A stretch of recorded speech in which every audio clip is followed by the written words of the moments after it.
Welcome to the Land Cave. We're living as nerds. I'm Patrick, joined by Owen.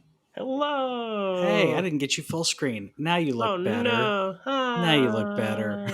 What are you talking about? I always look amazing. Yeah, you're the better half of this show on the in the looks department, But yeah, we're talking gaming, nerd stuff, all kinds of fun stuff. This, with everything going on in the world today, uh, I will say Animal Crossing, I think, it's been the perfect time for this game.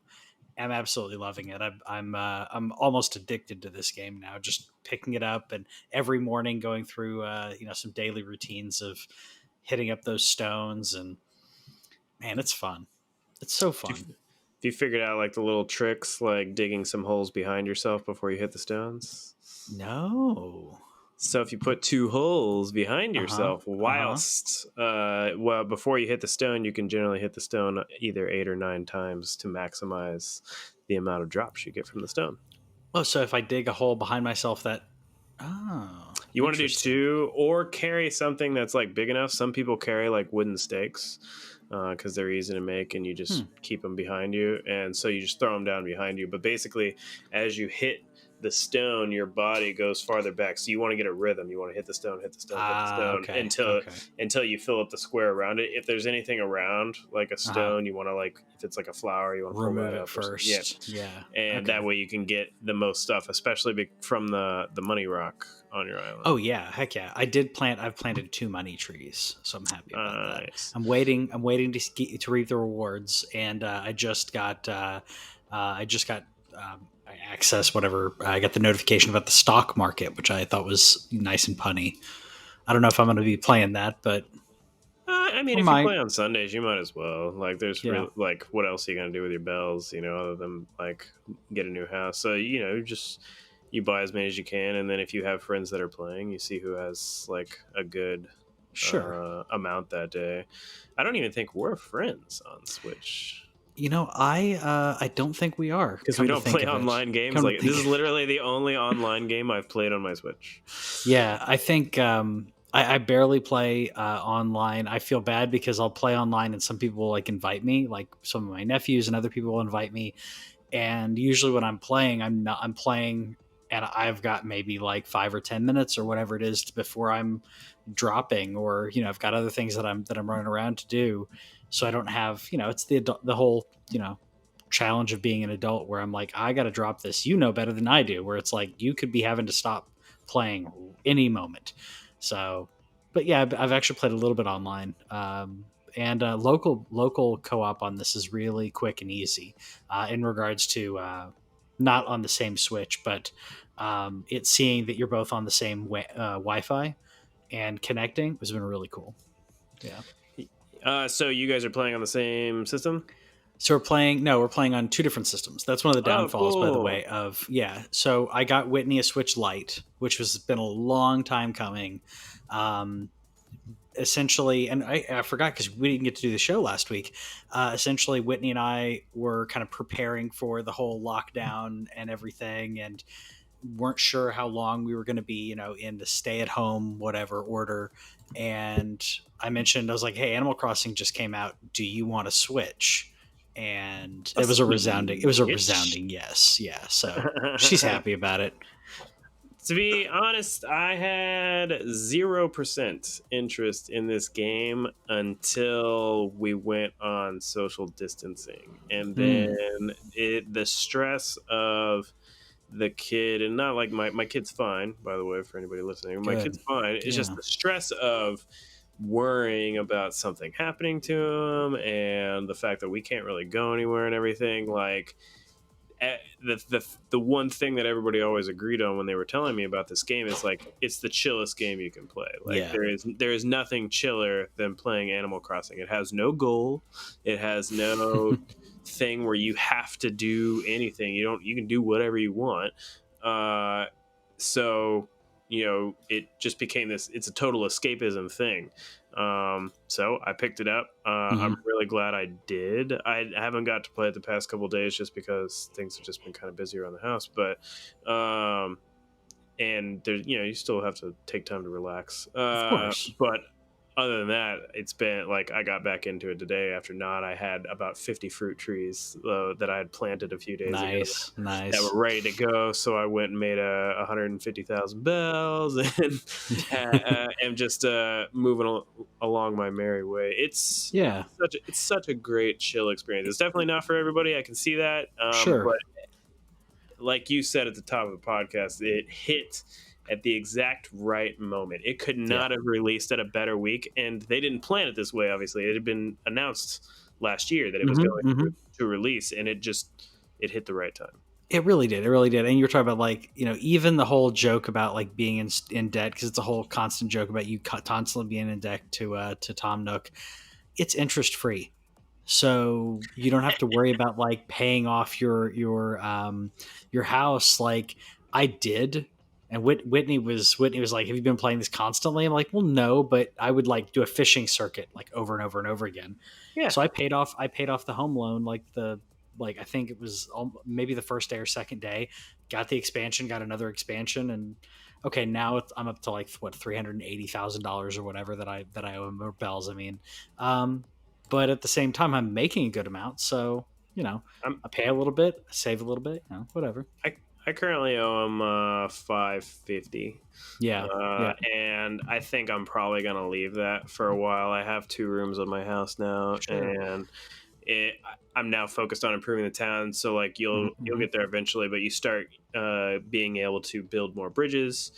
You can build ramps if your island has like Hmm. layers on It it, and does. It so does. and those all cost money. So obviously, because everything that Tom does nothing for free. Yeah, it's just great stuff. Speaking of wonderful stuff, because we just want to bring some positivity to everybody, and this was the best news that I'd heard in quite a while. I mean, there's a lot of good news, but Nintendo looks to be remastering Dude. almost all Mario games.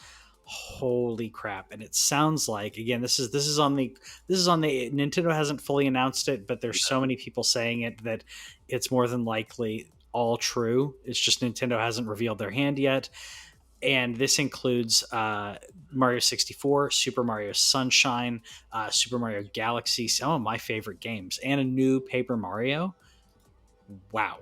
Uh, I want the old Paper Mario while we're at it. I'd, I'd Can love, we get yeah. 10,000 door or whatever it is? 1,000 year door? Bad. I know there's Paper Mario, and then I think there's like Paper Mario 1,000 year door. I did not play that one, but I love me some Mario 64. I even found like an old 1,000 year Mario. door. Yeah, even found an old Mario 64 commercial, and like this, just Mario in 3D.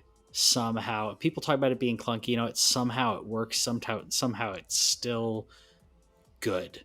Mario Galaxy, I think, was one of probably the sweet spot in my opinion. But these are some really good games, man, and they're allegedly coming out all this year. Yeah, I think this is not a speculation I read or anything. This is just my personal speculation. So we got, which Patrick did a little list that you can check out at facebook.com/LandCave. They did a mini direct, and they didn't announce it. They just dropped a video. I have a feeling, just a little feeling in my gut, that originally they were going to do a full direct, and this was going to be the highlight. I don't.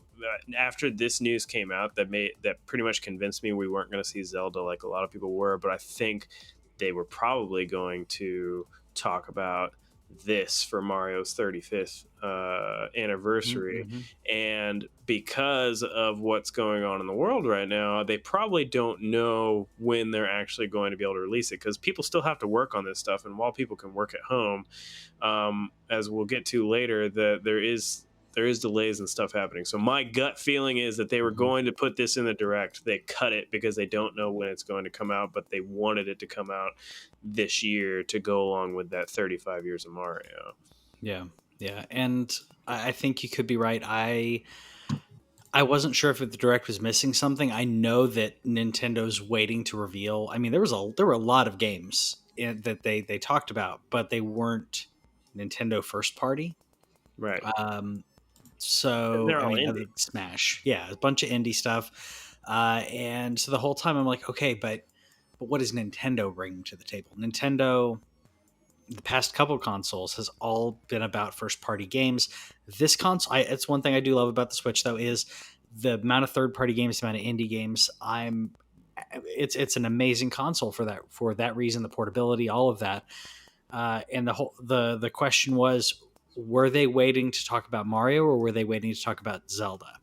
And if they bring this out this year, as much as I want Zelda this year, if they bring this out this year and Zelda is moved to 2021, because we haven't got an official release date or anything, but if they move Zelda off to next year and they bring this out this holiday, I'm okay with that. I'm actually okay with that. What do you think?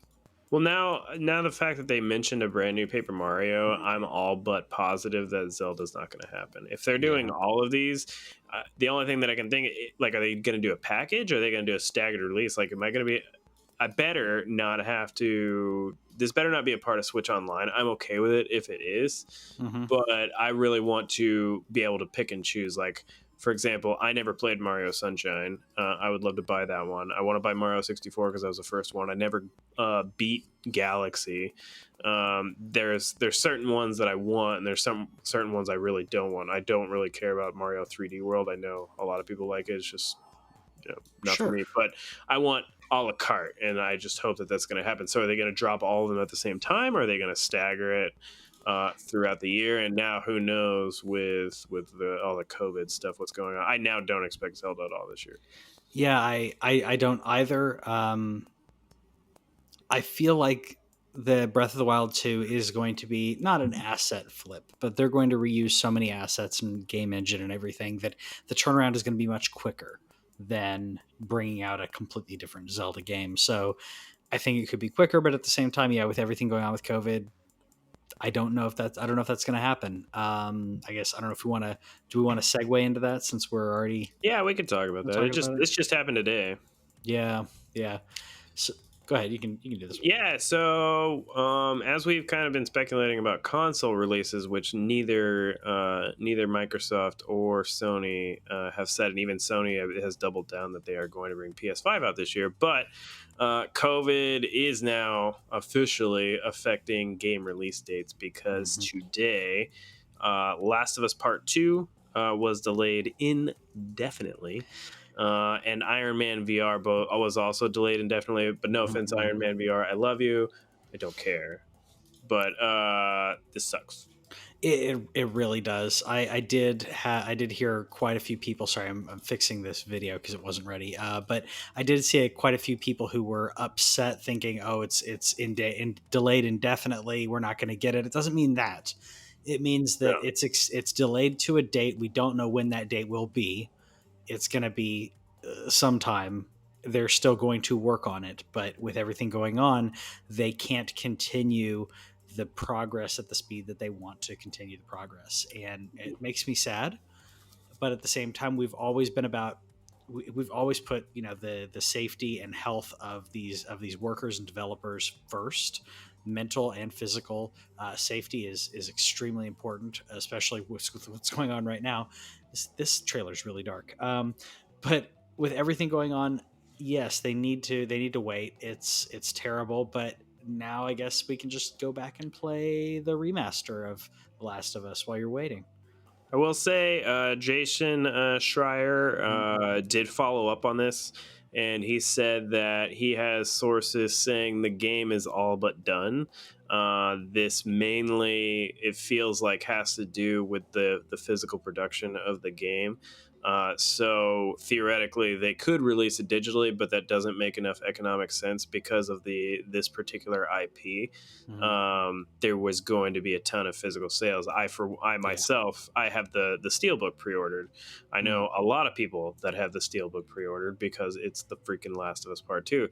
I know a lot of people, for on the flip side of this, for example, with Final Fantasy VII Remake, Mhm. that are not as big as fans as me and Patrick are. They straight up canceled their Final Fantasy VII physical pre-order, and they were just like, I'll just buy it digitally. Like, I Buy don't it care. digitally because if I can't get it physically out quick I enough, needed I needed day one, but sure. Sony basically is determining, like, while that would probably be true for The Last of Us, there's so many physical sales that they uh, are delaying it. So what that tells me is they physically can't produce game discs, and so they'll need to wait until they can get discs out there, and whenever that happens, they'll be ready to go. So what hasn't been announced, they said that they didn't mention Ghost of Tsushima, but now I wonder, like, what are they going to do? Is Ghost of Tsushima not popular enough physically that they're just like, hey, we'll put it out there digital, whatever. I'd be willing to bet that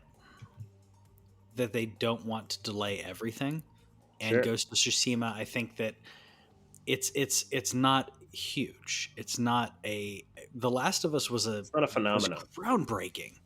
Was freaking groundbreaking on the last generation. Sorry, current generation and previous generation. It still Yeah. looks amazing. I re-downloaded it when I had to wipe my PS4. I re-downloaded it along with a couple other things because I thought, okay, well, the wife and I are playing games together. That's one of those games that we can trade off playing and just go through the story. She never went. She didn't finish the story. She played like half of it and didn't finish it. Oh So we no. may go back and do that after I guess Final Fantasy. But yeah, I mean, I think that it's going to be record breaking sales. Final Fantasy VII, of course. I don't think that anyone wanted to move that. They're still trying not to. They said they're doing their best to put out those physical copies, but it's not going to happen. It's not going to happen with as many copies as they want because of everything going on. So it's Well, that rough. game's already out too. What game is it? Seven's already out. Seven's out in Australia. Seven's out in Europe. They just straight up dropped it. You can Yeah. play the game. Like, I've seen several pictures Yes. of people with the game. I've now all but avoided all the gaming groups that I'm in because I understand that I know how this game goes, but I'm sure there's Sure. plenty to spoil and plenty to record. There's new stuff. Something got quasi spoiled for me. I don't know all enough about it, but someone spoiled enough enough that I was like, look, I know what the game is, but the fact that they added things. I'm of course dancing around this for you, but like I don't even want to That's hear me. that. Like I don't want to hear anything like about I it. feel I like know you're enough. like the spoiled person. Like, no matter what, like, we talk about, there's all Yeah. like, you're like, that got a little spoiled for me. This one part got spoiled for me. I remember Star Wars came out, and you're like, Yeah. Star Wars. So, like, I don't know how this always happens to you. I don't know. I don't know, but also I also work with somebody, so I'm gonna very briefly do this because I could go on a tangent, but Tiger King, I know that it's not your thing, No, not your type of show, but okay, I think part of this also may be a generational thing because I was talking to an older coworker sure. who is not he's not older he's older than me. He is not old, just in case he happens to be listening. I was on episode like 2. And I told him, hey, I'm on the second episode. And he said, oh, wait till blah, blah, blah. And this happens. And this girl. And I'm like, what? Like, he spoiled like 3 things. Like, in saying, you're going to love when this happens, he spoiled 3 things. And I'm like, what the heck? I don't know if it's a generational thing. Like, I know that a lot of people are very spoiler sensitive, but these were like huge turning points and like twists that he basically gave into. I'm like almost the Uh, equivalent of like, hey, you just wait to see what happens with Bruce Willis the whole time in the movie. It's a big twist at the end, and you'd be like, oh great, now I got to watch the whole movie knowing that there's something going on. So I don't know. I don't know. I don't think it's a general. I think that's an a-hole thing, to be honest It with you. probably I don't. could I be. don't. I like, and probably not even like a purpose. Like, he probably didn't purposely Oh do it. It's no. one of those things where, like, I don't know if you've seen that Friends episode where Rachel reads The Shining Yes. and Joey reads Little Women. He's like, all blank and no blank makes blank a blank blank. And he's Yeah. No, that's a sorry. classic. When she So reveals when she spoils the ending of Little Women. That's a good one. That's a good one. Yeah, but I've been watching some Friends again during this he didn't time. mean to offend me. Yeah, I may have to do that. We just finished The Office, our run of The Office. We're on Parks and Rec again because it's something that we just have playing while we're doing other things. Sure. And Friends may be the next one. Before we started Parks and Rec, we were talking about watching Friends again. Anyways, he didn't mean to spoil it in that way, but yeah, Tiger King is crazy. The internet has spoiled Tiger King. Thankfully, I watched all of it before the internet started spoiling pretty much everything. I just went on But Wikipedia and looked at what happened to him in the long run. Like, I don't know what happens throughout the course of it, but I know his status now. okay, but you don't know what happened like all the other people. So like there's different No. things that like yeah. So anyways, we'll go off that. You can everyone's talking about Tiger King. We're to talk about something else. Let's talk about Gearbox. Okay, I Lame. yeah, very lame. So Gearbox employees are not getting the bonuses that they were promised to get or that they thought that they would get. Borderlands was a huge commercial success, and the employees were promised bonuses. Apparently, some of them were told six-figure bonuses. Yeah. And in a meeting this week, Randy Pitchford, who's the CEO, said they're not going to be getting what was expected. They'll receive small royalty checks. Now, I know that he talked about the reasoning why. Yeah. However, when you hear a CEO or any corporation say, "Hey, you're not getting the bonuses that you were promised," in a company that purposely underpays their employees, and you get a quarterly bonus based on profits, which is nice to be able to, my company's actually that way as well. We get a quarterly bonus based on that.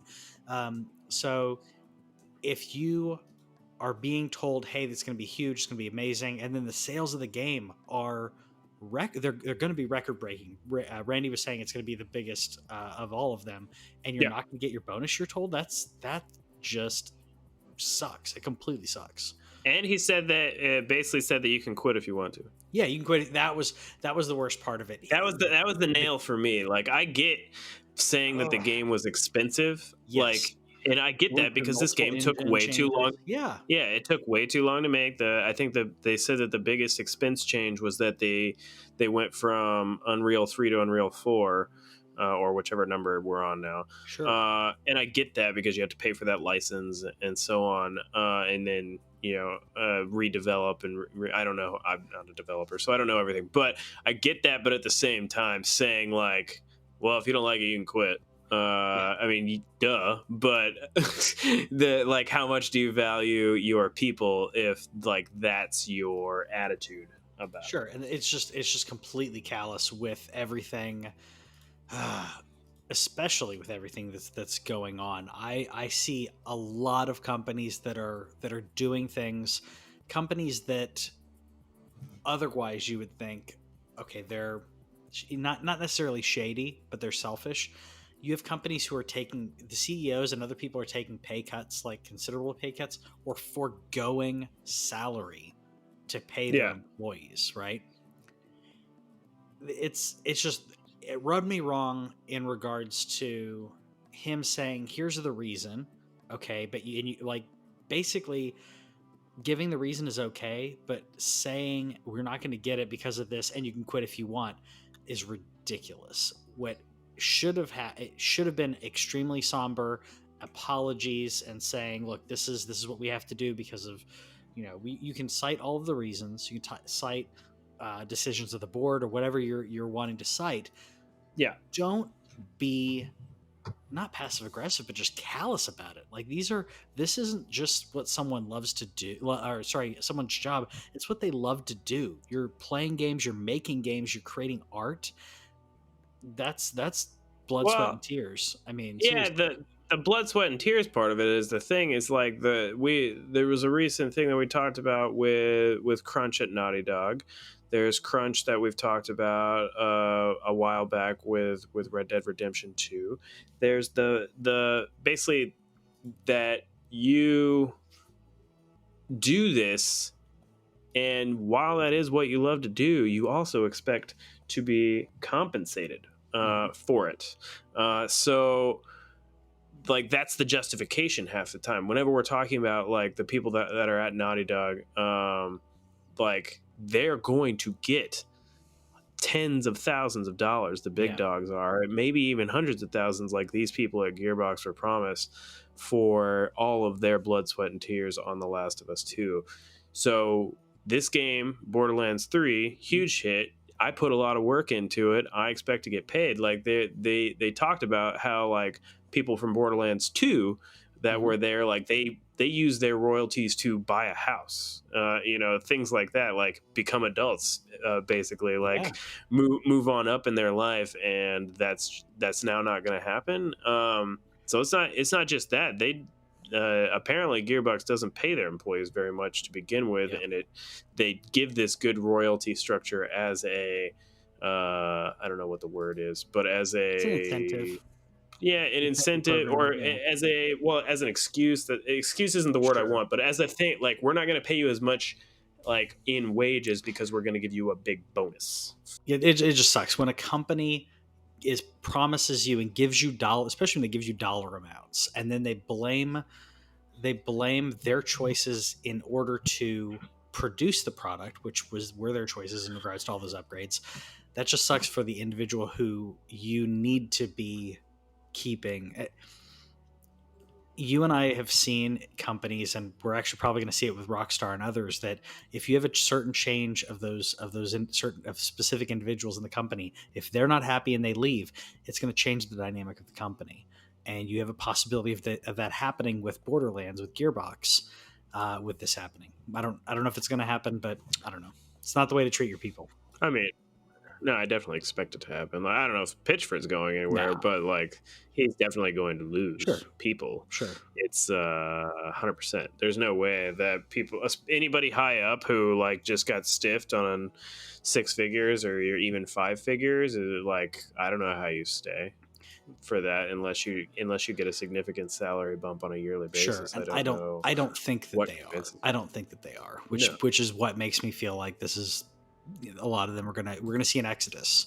We're gonna see an exodus of people who are not, and I hate to say it in this way, but there are going to be some people who consider themselves loyal to the company and loyal to the brand, loyal to Gearbox and Borderlands, and others that say, "Hey, look, this looks good on my resume. I'm going to go somewhere else now. I'm going to take my talent somewhere else." And there's a lot of companies to take it to. Speaking of that, Epic just swept up some companies because Yeah, they didn't even sweep them up either. They did it in a really interesting way. yeah, Epic Games now a publisher for three studios: Remedy Entertainment, who did Control and Alan Wake; Gen Design, who which has people from Team Ico, because Team Ico is disbanded; then Playdead, who did Limbo and Inside. Those are very different game companies. The interesting part of this deal is that they are publishing it, but they're not going to retain. They're not retaining the rights to the IP, meaning Epic's not going to take the rights of the games. Correct? Correct. The developer gets to keep Mm-hmm. their IP, and as far as the split goes, basically, Epic will front the Mm-hmm. money to publish the game, and once their costs are recouped, then it's a 50-50 split. Like this felt like a total Shark Tank sounding deal to me, where it's like, hey, we're gonna front you, you're gonna make your Mm-hmm. game. You get to keep it. I want my money back, and Sure. then from there, I get 50% in perpetuity. And just as a note, for example, Sony, when they do it, theirs are 70-30, so Sony takes 30. Hmm. They're doing 50-50 at Epic. So Epic's getting a little bit more on that, but they're fronting the money to Yes. make the game, and they're letting them keep their properties, whereas Sony does not normally let you keep your IP. Mm-hmm. For example, before they bought Insomniac, they own the Spider-Man IP along with they own the Oh Spider-Man yeah. IP. Sorry, they own Ratchet and Yeah. Clank. They own several of those things, and so they could do whatever they wanted with them and still can. Whereas in this case, Epic's saying like, you want to make Limbo 2, which they're not going to, but I'm just picking an example. If you want to make Limbo 2, you get to keep it. It's not Sure. ours. We just want money.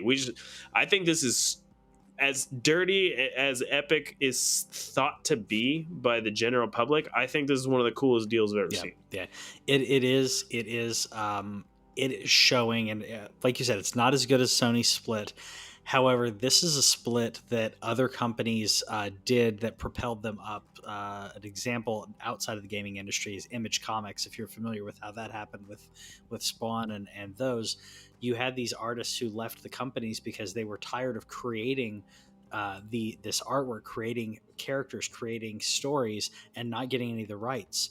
So you had people like Todd McFarlane and others who left to say, I want to create stories, have my rights to my character, and have a split in regards to profits. And that's what propelled image at the time, and that's going to encourage more loyalty in a way that, telling your employees they're not getting their bonus just can't instill. Really can't instill. Yeah, I think it's good move. Yeah, I think this is cool. I think this is a good diversity move for Epic, where even though Fortnite's still doing pretty well, it's definitely fallen out of the Sure. spotlight that it has, but it's still generating tons and tons of Yeah. money. But they are looking at different ways to spread it around. They made their Epic Game Store, which is why they're wildly unpopular. They have a lot of money from a particular foreign investor that also makes them wildly unpopular. But I think in terms of like how they treat their customer, I think they treat their customers pretty well. Like I have an extensive amount of free Epic games. I have not spent a cent on the Epic Game Mhm. Store, but I have about 50 games on the Epic Game Store just from all their free stuff. And then how they're treating Mhm. developers, saying, "Hey, we just want you to make whatever you want to make it. Go Yeah. ahead. We're just gonna be here. Here's a check. Give us our money back, and then we'll just be partners on this." I think this is cool. I think this is totally cool. I can't wait. Who knows who comes out with something first? I think it's probably, who knows, with the Team Eco people, Mhm. because they take forever to make games anyway. That'll be 10 years. Control Yeah. literally just came out last year, and they just released their DLC like a month ago. For I Playdead, maybe. expect then, yeah, I expect Inside, I think, was 3 or 4 years Yeah. ago at this point. Yeah. So I expect them to do something first, and they're probably already working on it. This is going to be Yeah, cool. yeah. I think it's a good it's good news, and we're gonna add a little bit of more good news in there, because as we're which is strange because we are talking about COVID a little bit and coronavirus, but the World Health Organization has mentioned that video games are beneficial right now with social distancing or physical distancing, whatever spin they want to give on it. They're basically saying, with everyone having to isolate, this allows people to still connect with individuals, allows you to still have that community, and to still be able to see or hang out with your friends in one way or another, be able to socialize even if you're social distancing. Because as we've said here, we're social distancing, we are not being antisocial. You can be social with people. I'm seeing people FaceTime, Google Hangouts that never would have done it before. I'm seeing Whitney's doing Google Hangouts and Facebook calls with her parents and other people, being able to talk to people and interact with them.